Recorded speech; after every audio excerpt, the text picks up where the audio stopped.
Welcome guys, welcome to my channel. आज हम लोग एक नया टॉपिक स्टार्ट करेंगे जिसका नाम क्या है, different type of effects in economics. हम इकोनॉमिक्स के अंदर डिफरेंट डिफरेंट टाइप के इफेक्ट्स पढ़ते हैं, उसमें से आज हम कुछ टाइप्स जो हैं इफेक्ट्स के वो डिटेल में क्या करेंगे, डिस्कस करेंगे।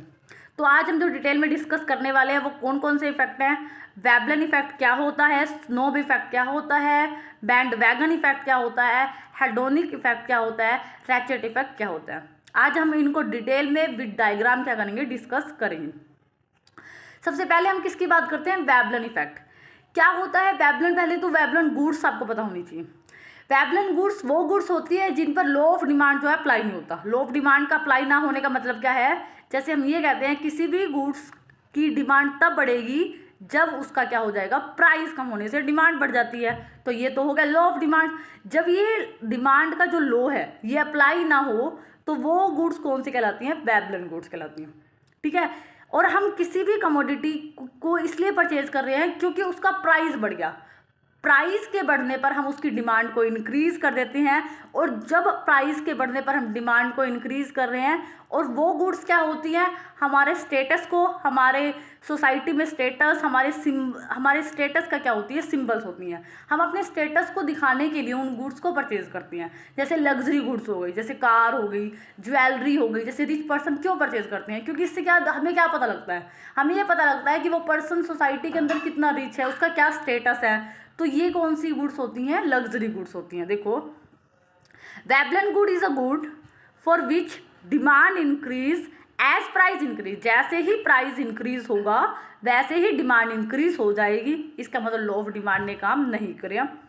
तो वेबलन गुड क्या होती है, वो हाई क्वालिटी गुड होती है जो कि उन पर्सन के स्टेटस का सिंबल होती हैं। एग्जाम्पल के तौर पर जो लग्जरी कार होती है, जो ज्वेलरीज होती हैं, वो क्या होती हैं, सारी हमारी वेबलन गुड्स होती हैं। अब इस पे लॉ ऑफ डिमांड अप्लाई नहीं होता, अब हम डायग्राम में देखेंगे।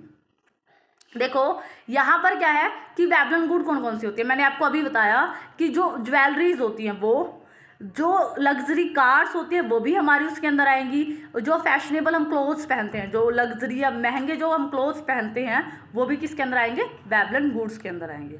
तो ये तो हो गया वेबलन गुड्स होती क्या हैं। अब इसको हम डायग्राम से देखते हैं, वेबलन इफेक्ट या वो क्या होता है। अब हमने कहा कि इस पे लॉ ऑफ डिमांड जो है वो अप्लाई नहीं होता। तो लॉ ऑफ डिमांड कहाँ अप्लाई होता है, नॉर्मल गुड्स में। देखो जैसे ही क्या हो गया, कमोडिटी का प्राइस कम हो गया, वैसे ही क्या हो गई, उसकी डिमांड इंक्रीज हो गई। तो ये तो होगी नॉर्मल गुड्स। लेकिन क्या होता है, लग्जरी गुड्स होंगी। वेबलन गुड्स कौन सी है, लग्जरी गुड्स हैं, जिसे कि सोसाइटी का एक जो सेक्शन है वही उसको परचेज कर रहा है, क्योंकि उनको अपना स्टेटस दिखाना है। तो वहाँ पर क्या है, जैसे ही उसका प्राइस इंक्रीज हो रहा है वैसे ही उस कमोडिटी की क्या हो रही है, प्राइस के बढ़ने के साथ साथ क्या हो रहा है, उस कमोडिटी की डिमांड को इंक्रीज जो है किया जा रहा है। देखो जैसे जैसे प्राइस बढ़ रहा है, जो डिमांड है, क्वांटिटी डिमांड जो है वो बढ़ रही है। तो ये कौन सी गुड हो गई, ये वाला हिस्सा जो है वो हो गया वेबलन गुड का, जिसको हम लग्जरी गुड बोलते हैं। और ये वाला हिस्सा जो है हमारा नॉर्मल गुड्स को दिखाता है। ठीक है। अगला जो हमारा जो इफेक्ट है, अगला जो इफेक्ट है स्नोब इफेक्ट। ठीक है। स्नोब इफेक्ट क्या होता है, जब हमारे डिज़ायर क्या होती है कि हम ऐसी कमोडिटी परचेज करें जो कि हमें दूसरों से यूनिक बनाती हो। ठीक है।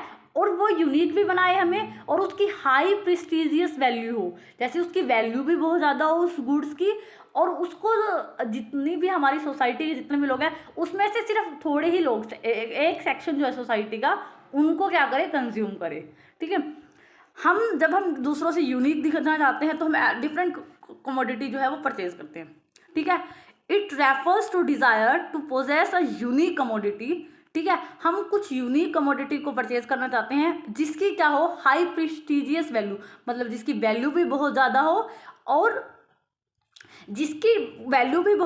और जिसको क्या है, हमारी जो सोसाइटी की, अगर हमारी इतनी बड़ी सोसाइटी है उसमें से कुछ एक सेक्शन ही है जो सोसाइटी का उसको परचेज कर रहा हो। जितने कम लोग उस कमोडिटी को परचेज करेंगे, वो ये कहता है स्नोब इफेक्ट में, जितने कम लोग, जैसे मान लो आईफोन लगाओ, एक आईफोन जो है, ठीक है, आईफोन जो है वो उसको क्या है, हर कोई तो परचेज नहीं कर सकता, क्योंकि हर किसी के रिच में तो वो आएगा नहीं। तो क्या है, एक सेक्शन जो है, जो रिच पर्सन का एक सेक्शन है वही इसको परचेज करता है। तो फिर क्या है, जितने कम लोग इसको परचेज करेंगे, उतना ज़्यादा इसका जो स्नोब इफेक्ट होगा हाई होगा। जैसे ही ज़्यादा लोग इसको परचेज करने लग जाएंगे तो जो स्नोब इफेक्ट है वो क्या हो जाएगा, लो हो जाएगा। ठीक है। जैसे रेयर पेंटिंग, जो बहुत बहुत महंगी महंगी पेंटिंग्स होती हैं, वो भी इसके अंदर आएंगी, क्योंकि उनको क्या है, बहुत रिच पर्सन ही परचेज करेगा। जैसे यहाँ पर देखो, जैसे कि जो आईफोन्स होते हैं वो भी इसके अंदर आएंगे, क्योंकि सोसाइटी का एक सेक्शन इसको परचेज कर रहा है और लोग, और कम ही लोग इसको परचेज करते हैं। इसकी हाई प्रेस्टीजियस वैल्यू है।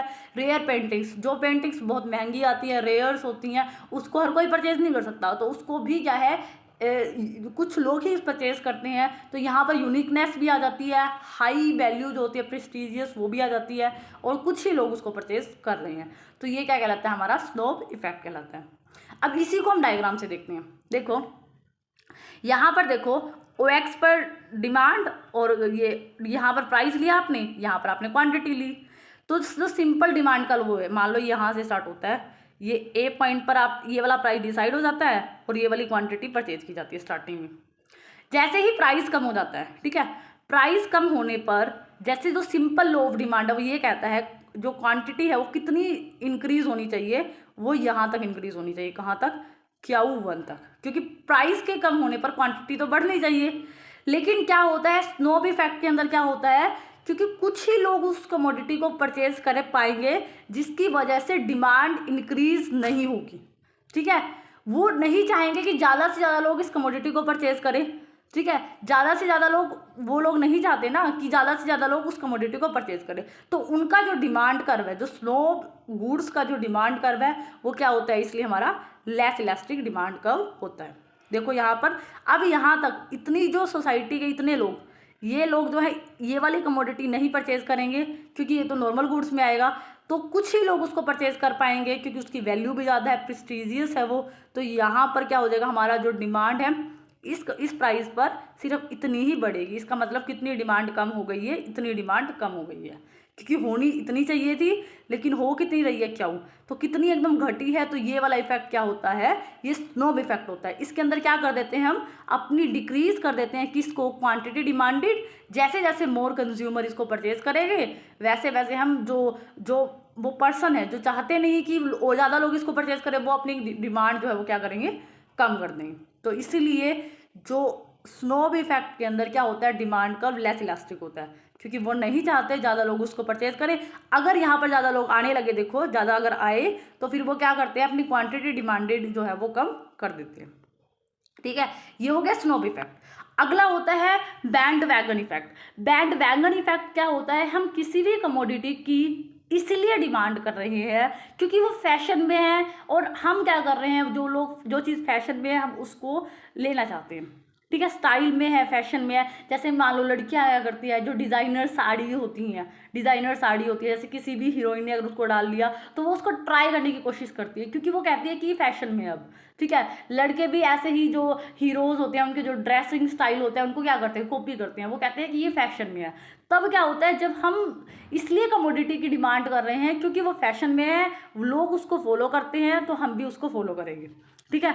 Demand for a goods by a person, demand for a goods by a person who won't be in a style, वो स्टाइल में है और इस वजह से ज़्यादा लोग उसको क्या कर रहे हैं, डिमांड कर रहे हैं, ठीक है। इसलिए क्योंकि दूसरे लोग भी उसको कंज्यूम कर रहे हैं और वो स्टाइल में है, फैशन में है, इसलिए भी हमें चाहिए। जैसे आपने देखा होगा आजकल हर कोई जो है लीड वगैरह यूज़ ना करने की बजाय सीधे क्या यूज़ करता है, एयरपोर्ट्स। तो एयरपोर्ट्स क्या है, क्योंकि फैशन में हर कोई इसको यूज़ कर रहा है ये। और लड़कियाँ जो है, जैसे डिज़ाइनर साड़ी होगी, जैसे किसी भी हीरोइन ने अगर उसको डाला है तो उसका जो कहते हैं डुप्लीकेट वर्जन मार्केट में तभी आ जाता है। तो क्या होता है, उसको हम ट्राई करने की कोशिश करते हैं। तो यहाँ पर हम किससे इफेक्ट हुए, क्योंकि वो चीज़ स्टाइल में थी इसलिए हमने उसको क्या किया है, लेने की कोशिश की है। और बैड वैगन इफेक्ट में क्या होता है, जो डिमांड कर्व होता है वो मोर इलास्टिक होता है। जैसे कैसे, देखो ये वही स्टार्टिंग में मान लो ये वाला डिमांड कर्व है हमारा, ठीक है, ये डिमांड कर्व है, ये प्राइस है, ये कमोडिटी है, इतनी क्वांटिटी हम परचेज कर रहे हैं। प्राइस के कम होने पर, मान लो प्राइस के कम होने पर इतनी डिमांड जो है बढ़नी चाहिए, जो कि हमारे प्राइस इफेक्ट से हमें पता चलता है। लेकिन क्या हो रहा है, डिमांड सिर्फ Q1 से Q2 नहीं हो रही, बल्कि Q2 से कितनी हो रही है, इतनी, मान लो ये Q3 हो रही है। ये क्यों बढ़ रही है, क्योंकि वो चीज़ फैशन में है, ज़्यादा से ज़्यादा लोग उसको ट्राई करना चाहते हैं। तो यहाँ पर आपको ये पता लगा कि जो बैंड वैगन इफेक्ट होता है उसके अंदर क्या होता है, बैंड वैगन इफेक्ट के अंदर जो डिमांड कर्व होता है वो कैसा होता है, मोर इलास्टिक होता है। उसी तरह हमें क्या पता लगा, स्नोब इफेक्ट में जो हमारा डिमांड कर्व होता है वो लेस इलास्टिक होता है, क्योंकि जैसे ही उस कमोडिटी को ज़्यादा लोग परचेज करने लगते हैं तो जो पर्सन पहले परचेज कर रहे होते हैं वो उसकी डिमांड को डिक्रीज कर देते हैं।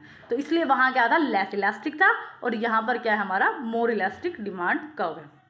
अब बैंड वैगन में कुछ भी आ सकता है, जैसे कि मान लो यहाँ पर मैंने कहा कि जो गर्ल्स हैं वो स्टाइलिश साड़ियाँ जो है वो बहुत ज़्यादा ट्राई करना चाहती है क्योंकि वो फैशन में है, उन्हें भी चाहिए। और एयरपोर्ट्स तो आपको पता ही है, हर कोई इसको यूज़ कर रहा है, क्योंकि आज हम कहते हैं हम लीड्स नहीं यूज़ करेंगे क्योंकि ये फैशन में क्या है, एयरपोर्ट्स हैं। तो जो भी चीज़ फैशन में अगर आप उसको ट्राई करना चाहते हो तो वो किस में आ जाएगी, बैंड वैगन इफेक्ट में आ जाएगी। अगला जो इफेक्ट होता है वो होता है हेडोनिक इफेक्ट।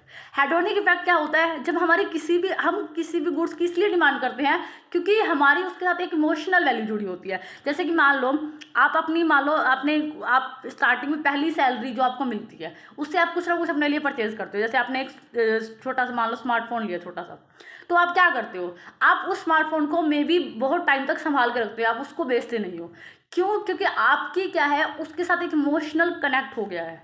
ठीक है, आप उसको बहुत टाइम तक नहीं बेचते क्योंकि आपका एक इमोशनल कनेक्ट हो जाता है। तो क्या होता है, जब हम किसी भी गुड्स की डिमांड इसलिए करते हैं क्योंकि हमारा उसके साथ एक इमोशनल कनेक्ट है। जैसे किसी को रेडियो पे गाने सुनने आज भी बहुत पसंद है, तो कुछ लोग क्या है, रेडियो आज भी परचेज करते हैं, पुराने टाइम वाला जो पुराने टाइम में रेडियोज होते थे, क्योंकि वो उनके साथ क्या करते हैं, इमोशनली जो है कनेक्ट जो है अपने आप को फील करते हैं। तो हम कुछ गुड्स ऐसी होती हैं जिनकी डिमांड इसलिए करते हैं क्योंकि हम उनके साथ इमोशनली कनेक्ट महसूस करते हैं। तो यहाँ पर क्या हो जाएगा, ये हेडोनिक इफेक्ट कहलाता है। अगला होता है रैचेट इफेक्ट। रैचेट इफेक्ट ये था, ड्यूजनबरी ने दिया था। ड्यूजनबरी ने ये कहा था कि कोई भी कंज्यूमर है, जैसे ही उसकी इनकम इंक्रीज होती है तो वो अपनी कंजप्शन को बढ़ा देता है, लेकिन उसकी जो कंजप्शन वो कितना करेगा वो सिर्फ उसकी करंट इनकम पे ही डिपेंड नहीं करता। वो जो है रिलेटिव की पास टाइम में उसकी इनकम क्या थी, उसके जो पड़ोसी है वो किस तरह का कंजप्शन कर रहे हैं, जैसे हम आसपास के जो हमारी सोसाइटी में जो लोग रहते हैं, जब हम उनके कंजप्शन पैटर्न से क्या होते हैं, प्रभावित होते हैं। तो ऐसी सिचुएशन में क्या होता है, जब हमारी इनकम इंक्रीज होती है तो हमारा कंजप्शन भी इंक्रीज हो जाता है। लेकिन जब हमारी इनकम जो है, जब यहाँ पर क्या कह रहा है वो, जब इनकम इंक्रीज होती है तब हम कंजप्शन को इंक्रीज कर देते हैं, और जब इनकम डिक्रीज होती है तो हम कंजप्शन उतना डिक्रीज नहीं करते क्योंकि हमें उन सब चीज़ों की आदत हो चुकी होती है। ठीक है, और आप एकदम से इतना कंजप्शन कम नहीं कर सकते, चाहे आपको उधार लेके खाना पड़े या कुछ भी लेके खाना पड़े। तो वहाँ पर जो है ये कौन सा इफेक्ट होता है, रैचेट इफेक्ट। और यहाँ पर आपका कंजप्शन सिर्फ आपकी इनकम पे डिपेंड नहीं करता, आपके फ्रेंड्स, फैमिली, सोसाइटी के लोग क्या कंज्यूम कर रहे हैं उस पर भी जो है वो निर्भर करता है। तो ये कौन सा इफेक्ट हो गया, ratchet effect. Duesenberry said that in a matter of a consumption an individual is not merely influenced by current income but also standard of living in past। पिछला टाइम पीरियड में उनका स्टैंडर्ड ऑफ लिविंग क्या था उससे भी उनका consumption affect होता है। कंज्यूमर जो होता है वो इनकम के फॉल होने पर एकदम अपना जो कंजप्शन है वो नहीं गिराता, वो चाहता है कि जो प्रीवियस टाइम पीरियड में जो उसने स्टैंडर्ड ऑफ लिविंग मेंटेन किया था वो उसको लेके चले, एंड वो अब जो उसका कंजप्शन पैटर्न है वो उसके फ्रेंड्स, फैमिली, रिलेटिव्स, नेबर्स उनसे भी क्या होता है, प्रभावित होता है। तो आपको समझ आ गया कि रैचेट इफेक्ट क्या होता है। अब इसको हम डायग्राम से देखते हैं। देखो यहाँ पर हमने क्या लिया है, यहाँ पर हमने OX पर कंजप्शन और इनकम को लिया है, OY पर हमने क्वांटिटी को लिया है, या ठीक है। तो यहाँ पर देखो आप, यहाँ पर देखो एक पर्सन की इनकम देखो ऐसे है, इनकम बढ़ रही है, ठीक है, उसके बाद इनकम एक बार गिर जाती है, फिर इनकम बढ़ जाती है, ये वाला सिचुएशन है। और आप अगर किसकी बात करो, आप अगर कंजप्शन की बात करो, ठीक है, जब आप किसकी बात करो, कंजप्शन की बात करो, आप देखो कंजप्शन जो है पहले इनकम के बढ़ने पर कंजप्शन बढ़ गया, ठीक है, इनकम के बढ़ने पर कंजप्शन बढ़ गया, कोई दिक्कत नहीं है, इतना कंजप्शन हो गया। लेकिन जब आपने देखा इनकम कितनी गिर गई थी, एकदम इनकम कितनी ज़्यादा गिर गई थी, लेकिन कंजप्शन कभी उतना गिरा नहीं, गिरा, क्योंकि हमें उस पास स्टेटस की आदत हो चुकी है, तो हम अपना कंजप्शन कभी नहीं गिराएंगे। कंजप्शन देखो बढ़ ही रहा है क्योंकि हम चाहते हैं चाहे हम उधार लेके खाएं, कैसे भी खाएं, हम अपने स्टेटस को नहीं गिराते। और जैसे ही फिर इनकम इंक्रीज होती है फिर हमारा कंजप्शन बढ़ता है, लेकिन इनकम जो होती है ज़्यादा बढ़ती है और कंजप्शन जो है फिर हमारा थोड़ा कम बढ़ता है, क्योंकि हमारी सारी नीड्स पूरी हो चुकी होती हैं। तो इस इफेक्ट को क्या कहते हैं, रैचेट इफेक्ट, कि इनकम के बढ़ने पर हम कंजप्शन को बढ़ाएंगे लेकिन इनकम के कम होने पर हम कंजप्शन कम नहीं करते, बिकॉज ऑफ आवर हम पास्ट स्टैंडर्ड को जो है मेंटेन करना चाहते हैं। तो ये भी आज हमने डिटेल में डिस्कस कर लिया। तो आज हमने डिफरेंट टाइप के जो इकोनॉमिक्स में इफेक्ट्स होते हैं उनको डिटेल में डिस्कस कर लिया। आई होप सो आपको समझ आया होगा। अगर आपको मेरी वीडियो अच्छी लगे तो प्लीज़ इसको लाइक करना, शेयर करना, सब्सक्राइब करना मेरे चैनल को। Thank you for watching this.